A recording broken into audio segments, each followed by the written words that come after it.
Welcome back dear students. आज की video में हम बात करने वाले हैं फ्रेमिंग क्या होती है डेटा लिंक लेयर में और एक फ्रेम का मतलब क्या होता है। तो इस वीडियो को कंटिन्यू करने से पहले मैं आपसे कहना चाहूँगी कि यदि आपने OSI मॉडल वाली वीडियो नहीं देखी है या OSI मॉडल नहीं पढ़ रखा है तो आप पहले उस वीडियो को एक बार देख कर आएँ। देन आपको जो फ्रेमिंग है इसका कंसेप्ट बहुत अच्छे से समझ में आएगा। ठीक है, तो चलिए हम स्टार्ट करते हैं। फ्रेमिंग जो है ये OSI मॉडल की सेकेंड लेयर पर काम करती है। OSI मॉडल की जो सेकेंड लेयर है उसका नाम है डेटा लिंक लेयर।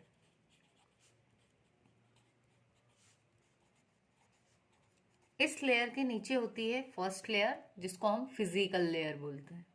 ठीक है, और इसके जस्ट ऊपर होती है नेटवर्क लेयर, लेयर नंबर 3। तो जो नेटवर्क लेयर है उसका काम क्या होता है, देखिए उसका काम होता है कि जो भी आपका मैसेज है, मान लो ये इससे ऊपर की जो फ्रेम्स रहती है, जो आपकी ट्रांसपोर्ट लेयर वगैरह जो रहती हैं, वो वाली लेयर्स आपके मैसेज को छोटे छोटे पार्ट्स में डिवाइड कर चुकी होती है। ठीक है, तो वो सेगमेंट बना देती है मैसेज का। तो अब उस मैसेज का एक पार्ट जिसको हम सेगमेंट बोल रहे हैं वो किसके पास जाता है, नेटवर्क लेयर के पास। और नेटवर्क लेयर इसमें अपने साथ में एड्रेस जोड़ देती है सोर्स का और डेस्टिनेशन का, कि ये जो मैसेज है ये किस कंप्यूटर किस मशीन के लिए है, वो किस नेटवर्क में है। तो उस वाले एड्रेस को बोलेंगे हम IP एड्रेस। तो किसका, एक तो इसका जो मैसेज भेज रहा है जिसको हम सोर्स बोलेंगे, और दूसरा IP एड्रेस उस मशीन का जो डेस्टिनेशन है। ठीक है, तो ये जो थी ये काम किसका था, नेटवर्क लेयर का। और इसने ये जो बनाया इस यूनिट को क्या बोलेंगे, पैकेट। अब क्या हुआ कि ये पैकेट तो आपका बन गया, लेकिन अभी ये कौन सी लेयर पर है, लेयर 3 पर। अब ये जब जाएगा इससे नीचे वाली लेयर कौन सी, डेटा लिंक लेयर के पास में, तो वो इस पैकेट के अंदर और इन्फॉर्मेशन ऐड कर देगी। तो ये जो फ्रेमिंग रहेगी ये काम करना होगा डेटा लिंक लेयर का, ये एक फ्रेम बनाएगी। अब उस फ्रेम में क्या होगा कि IP एड्रेस क्या करता है, आपका उस नेटवर्क को फाइंड करता है, उस नेटवर्क में कंप्यूटर को ढूंढता है। तो ये उसका ग्लोबल एड्रेस है यदि हम कहें तो। ठीक है, उसके बाद में ग्लोबल एड्रेस के बाद उसको नीड होती है लोकल एड्रेस की, कि आप उसके नेटवर्क में पहुंच गए, अब आप उस डिवाइस को ढूंढ रहे हैं तो वो आपको मिल जाए। तो ये काम किसका होता है, डेटा लिंक लेयर का। किसके थ्रू करती है काम, फ्रेमिंग के थ्रू। तो ये जो है, ये यहाँ जो डायग्राम ये दिख रहा है आपको, ये एक फ्रेम का स्ट्रक्चर है। तो इसमें क्या क्या होता है ये हम देख लेते हैं, यही आपको एक्सप्लेन करना है रहेगा आपकी मेन एग्जाम्स में। चलिए, तो फ्रेम जो है इसमें जो हमारा पैकेट था वो आ गया। तो ये जो पेलोड फील्ड लिखा हुआ है इसमें आपका पूरा पैकेट आ गया, आप ये समझ सकते हैं। तो पेलोड के अंदर आपका मैसेज भी आ गया है।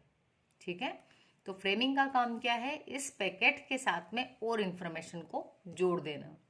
ठीक, तो यहाँ है आपके पास में एक फ्लैग, उसके बाद है हेडर, देन पेलोड फील्ड, उसके बाद आता है ट्रेलर, और उसके बाद फिर से फ्लैग। तो अब हम इसको समझते हैं कि ये जो सिंटैक्स है ये क्या बताता है। देखो, जितना भी हमारा डेटा है वो 0 और 1 के फॉर्म में जा रहा है। तो अब आपका जो मैसेज था उसके हमने छोटे छोटे पार्ट कर दिए। ये आपका एक बड़ा मैसेज, उसका एक पार्ट 1 या पैकेट 1, पैकेट 2, ठीक है, ऐसे हमने कुछ पार्ट्स कर दिए। अब ये कैसे पता चलेगा कि ये पार्ट कहाँ से शुरू होके कहाँ तक खत्म हुआ, क्योंकि कॉम्बिनेशन तो 0 और 1 का ही बनेगा। ठीक है, तो ऐसे बहुत सारा कॉम्बिनेशन जाता ही रहेगा, जो भेजने वाला सेंडर है उसके पास से रिसीवर के पास में। तो ऐसा कोई मैकेनिज्म होना चाहिए जो ये बताए कि यहाँ से यहाँ तक का एक पार्ट था आपके मैसेज का। तो उसके लिए क्या आया, फ्रेमिंग। फ्रेमिंग क्या करेगी, सबसे पहले इसमें है फ्लैग बिट्स। तो फ्लैग ये बताएगी कि यहाँ से हमारी जो फ्रेम है वो शुरू हो रही है। तो ये कुछ स्पेशल बिट्स रहेंगी जो दो डिवाइसेस के बीच में ये बातचीत हो चुकी होगी कि भैया ये एग्रीमेंट हो गया होगा कि फ्लैग बिट वो किसको बनाएंगे। मान लो कि अगर उसने 6 बिट का फ्लैग रखा, ठीक, जिसमें से एक 0 हो गया, 4 1 हो गए और फिर एक 0। तो यदि हमने मान लिया ये एक फ्लैग है, तो जैसे ही ये बिट्स दिखेंगी एक साथ तो मशीन समझ जाएगी कि हमारा नई फ्रेम आना शुरू हो गई, ठीक है। उस फ्रेम के बाद में ये जो है हेडर, हेडर में रहेगा आपके सोर्स और डेस्टिनेशन का एड्रेस, एड्रेस ऑफ फ्रेम, ठीक है। तो जो फ्रेम का एड्रेस है या जो मैक एड्रेस बोले हम यदि, तो वो एड्रेस यहाँ पर रहेगा इस हेडर के अंदर, किसका, सेंडर और रिसीवर दोनों के एड्रेसेस। तो फ्लैग के बाद में एड्रेस आ गए सेंडर एंड रिसीवर। तो आप चाहें तो आप एग्जाम में उसको एक्सप्लेन कर सकते हो कि फ्लैग क्या है। फ्लैग हमारी फ्रेम की स्टार्टिंग भी बताता है और एंड में भी फ्लैग है। तो बिगिनिंग और एंडिंग दोनों किससे डिनोट करते हैं हम, फ्लैग से, ठीक है। उसके बाद नेक्स्ट आया हेडर। तो हेडर क्या करता है, हेडर में क्या रहेगा, हेडर में सोर्स या सेंडर और रिसीवर अगर हम कहें तो सेंडर एंड रिसीवर का एड्रेस रहेगा, ठीक, एड्रेस ऑफ फ्रेम। उसके बाद में ये जो पे लोड फील्ड है, इसमें आपका जो मैसेज है, एक्चुअल मैसेज, वो रहेगा, या हम कहें तो पैकेट जो आया था ऊपर वाली लेयर्स हैं, वो पैकेट इसमें आ गया और पैकेट के साथ में और सारी इंफॉर्मेशन लगा दिया हमने। अब इस मैसेज के बाद में जो है नेक्स्ट वो है ट्रेलर।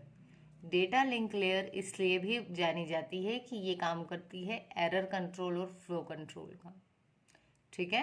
तो ये जो ट्रेलर है इसके पास में क्या रहेंगी, इसके पास में एरर करेक्शन और एरर डिटेक्शन की बिट्स रहेंगी।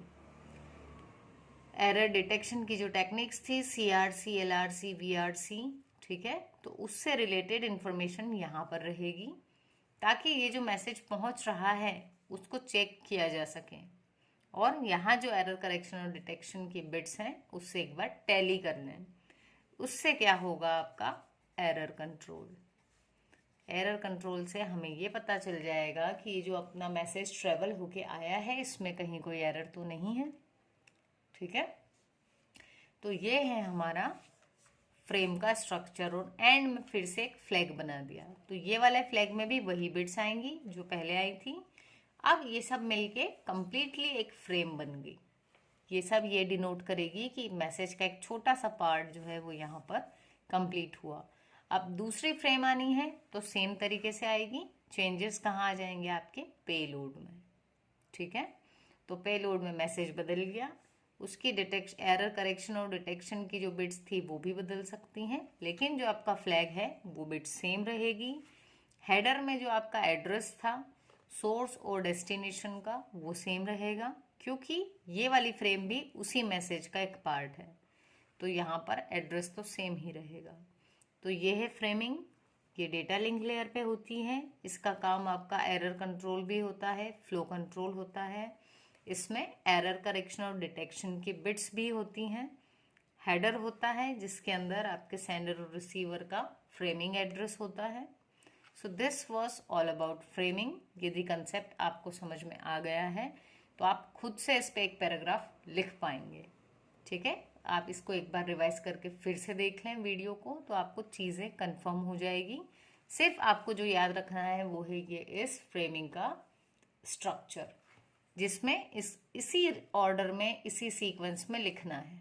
फ्लैग स्टार्टिंग में, देन हेडिंग, जो हेडर है वो, फिर पेलोड, फिर ट्रेलर और उसके बाद फ्लैग। हेडर में कौन सा रहेगा एड्रेस, फ्रेम एड्रेस, किसका, सेंडर और रिसीवर दोनों का। पेलोड में मैसेज, या कहें कि आपका पूरा पैकेट। तो पैकेट में क्या क्या था, पैकेट में मैसेज था और IP एड्रेस थे सेंडर और रिसीवर के। फिर ट्रेलर जिसमें एरर डिटेक्शन और करेक्शन की बिट्स रहेंगी। और आखिरी में फिर से फ्लैग जो ये बताएगा कि यहाँ पर ये फ्रेम खत्म हो जाती है, ठीक है। सो आई होप आपको समझ में आया होगा कि फ्रेमिंग का कंसेप्ट क्या है, ये क्यों यूज़ किया जाता है, किस लेयर पे काम करता है। तो मिलते हैं अपनी नेक्स्ट वीडियो में गाइस। कीप लर्निंग और एग्ज़ाम की तैयारी बहुत अच्छे से करते रहिए। Thank you.